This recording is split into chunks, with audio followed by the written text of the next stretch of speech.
Bonjour à tous et bienvenue dans cette nouvelle vidéo qui est dédiée à la naturopathie et les personnes souffrant de boulimie et d'hyperphagie. Stop avec la naturopathie quand vous souffrez de ça.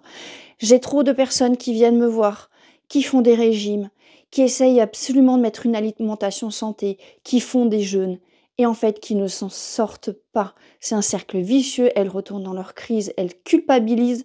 Enfin, c'est pire que tout, d'accord ? Il faut arrêter avec ce Graal de la santé, avec la naturopathie, l'alimentation. Déjà, on va remettre les choses dans l'ordre. La santé, c'est plusieurs critères, d'accord? Ce n'est pas que focaliser sur son alimentation.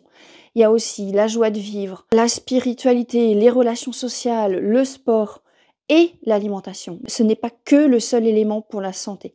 J'entends trop ce Graal de santé et en fait, ça devient une sorte de tunnels dans lesquels on s'engouffre et on ne voit plus que par ce prisme-là. On culpabilise de si on mange autre chose ou pas. Sachez que moi, j'ai fait une école de naturopathie et j'ai vu tellement de naturopathes qui sont dans ce qu'on appelle l'orthorexie, obsédés par ce qu'ils mangent. Est-ce que c'est sain? Est-ce que c'est santé? Mon Dieu, j'ai fait un écart, il faut que je compense. Il y en a même qui, quand ils voient leurs enfants manger de la nourriture autre que naturo, ils ont peur, ils se disent qu'il va être en danger, il va peut-être mourir à cause de sa santé. Donc en fait, ils stressent parce que leur enfant a mangé autre chose que du naturo, entre guillemets pour eux. La vie, ce n'est pas un régime. La vie, ce n'est pas être obsédé par ce que tu manges. Et sache que pour ta santé, manger sain, entre guillemets, mais manger en étant stressé, parce que est-ce que tu as bien mangé? Est-ce que c'est assez naturel? Est-ce que c'est assez bon pour ta santé? En culpabilisant dès que tu fais un écart. Donc ça va faire monter ton taux de cortisol, parce que le stress fait monter ton taux de cortisol, ce qui est absolument pas bon pour ton corps. Donc en fait, manger sain, santé, tout en étant stressé, n'a aucun intérêt. Il vaut mieux manger un pain au chocolat en étant complètement détendu, en étant en joie de vivre et avec tes potes, plutôt que de manger ton assiette de graines germées en étant stressé et à te demander si tu es en bonne santé, tu vois? Donc la naturopathie, moi j'adore. Je suis une fan de la naturopathie, mais pas comme ça.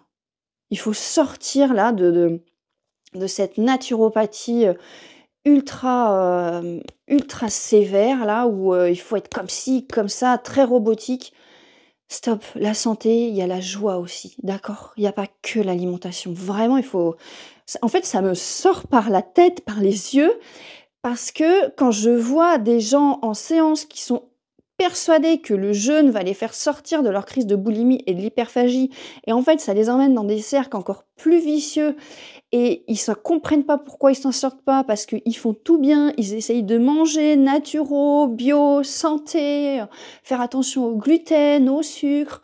Mais en fait, la base, c'est pas ça. Il faut déjà retourner à la base de leur crise. Pourquoi est-ce qu'ils font des crises d'hyperphagie, de boulimie, même au niveau de l'anorexie, hein, au niveau de la santé, je pense qu'il y a quelque chose à faire aussi au niveau de l'alimentation, hein, cette rigidité de la santé. Bref, si on revient sur la boulimie et l'hyperphagie, la base, c'est pourquoi est-ce que tu fais des crises? C'est pas parce que tu manges pas santé, hein, que tu fais des crises. C'est qu'est-ce qui fait que tu fais des crises? Les émotions qu'il y a derrière. Peut-être des traumas. Ça a plein d'origines. Et c'est pas parce que tu manges pas santé que tu fais des crises, ok? Même l'addiction au sucre, j'entends qu'ils me disent oui, mais je suis addict au sucre, c'est ce qui fait que je fais des crises d'hyperphagie. Non, il y a quelque chose d'autre derrière. D'accord? Les crises d'hyperphagie, de boulimie, c'est vraiment particulier. Il y a une sorte de pulsion qui fait qu'on va manger. Mais pour compenser quelque chose, pour compenser quoi? Qu'est-ce qui fait que vous avez cette pulsion-là? Quels sont les stimuli corporels? Quelles sont les émotions? Qu'est-ce que vous étiez en train de faire? C'est ça qu'il faut aller regarder. C'est pas si vous avez mangé santé ou pas.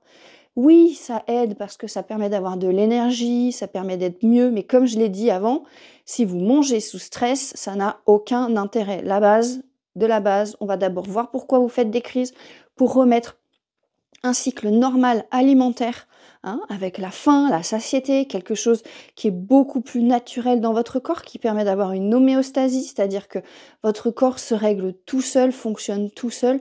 Et ensuite, on peut aller voir au niveau santé, si vous voulez, si vous sentez qu'il y a des choses qui vous mettent moins en énergie, d'autres qui vous en mettent plus. Mais d'abord, sortir de la crise de boulimie et de l'hyperphagie. Et même si vous ne faites pas de crise de boulimie et de l'hyperphagie, ne soyez pas obsédés, s'il vous plaît, par votre alimentation.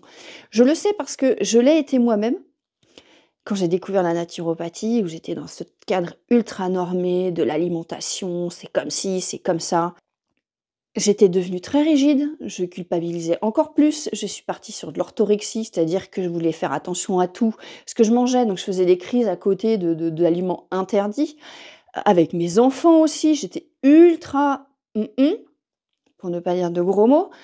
Je faisais attention à tout, enfin c'était vraiment n'importe quoi. J'ai découvert ensuite un autre courant de pensée naturopathique où j'étais tellement plus en accord avec ça, qui était beaucoup plus sain, beaucoup plus centré vers l'individu. Qu'est-ce que toi tu as besoin? On est tous différents, on n'a pas tous les mêmes besoins. Il y en a certains qui vont très très bien tolérer le gluten et d'autres non. Mais là, ça devient juste au niveau pathologique. Est-ce que tu tolères le gluten ou non? C'est une vraie santé. C'est pas oh mon Dieu, je ne sais quel influenceur Insta ou Glucose Godness là, je sais plus comment elle s'appelle.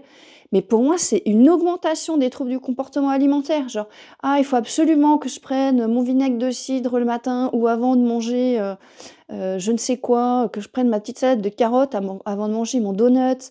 Oh mon Dieu, j'ai pas mangé ma salade de carottes avant mon donut, mon pic de glycémie va être horrible. Mais sortez de là, les amis. Déjà, on est tous différents sur les pics de glycémie.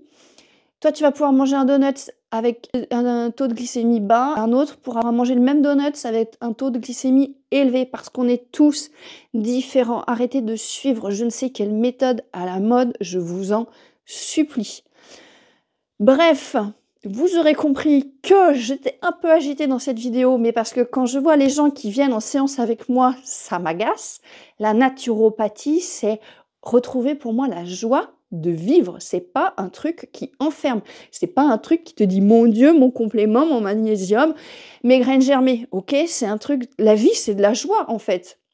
Si la naturopathie ne t'apporte pas de joie de vivre, mais vraiment arrête. Enfin stop, ça n'a aucun sens, aucun intérêt. Sur ce, si tu souffres de boulimie et de l'hyperphagie, prends rendez-vous avec moi, je serai ravie de t'aider. Tout est personnalisé, on ne sort pas de là-dedans avec un programme tout fait, tout beau, qui n'est pas personnalisé parce qu'on est tous différents. Donc prends rendez-vous avec moi ou sinon prends rendez-vous avec quelqu'un d'autre, mais surtout fais-toi accompagner parce que vraiment, vraiment, sortir de là, ça apporte une vraie joie de vivre. J'en sais quelque chose pour avoir fait de la boulimie pendant 15 ans. Sur ce, prends vraiment, vraiment soin de toi. Arrête de jeûner pour maigrir, pour sortir de ton addiction au sucre. Reprends la base de la base, tes crises, sors de là et après tu pourras voir et faire des jeûnes si tu as envie. Ok ? Likez, partagez, commentez cette vidéo. Là, je reviens sur YouTube. Ça faisait très longtemps que je n'avais pas fait de vidéo. Je suis ravie de revenir. Je suis encore plus motivée que jamais quand je vois les dérives et pour vous apporter des connaissances et surtout, une sérénité parce que, je le répète, vivre, c'est de la joie. Donc, on va pas se faire chier toute notre vie à bouffer des graines germées si on n'aime pas ça. Sur ce, je vous dis à la prochaine vidéo et prenez soin de vous.